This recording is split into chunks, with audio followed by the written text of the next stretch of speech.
Ang iyong biyahe magsisimula dito. Ito yung 0 kilometer guys, kung saan ka man mapapadpad sa buong Pilipinas. Ito yung 0 point kung saan magsisimula o yung haba o yung layo ng yung travel ay dito yung starting point niya.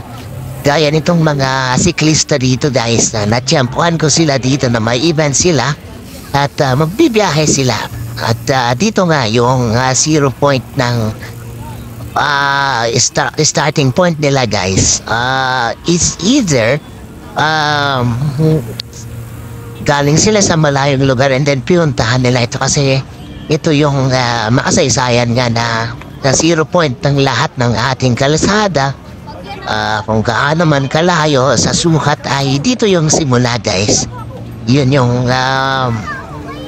pinaka point kung saan susukatin yung haba ng mga journeys natin. Parang buhay din guys, diba? May simula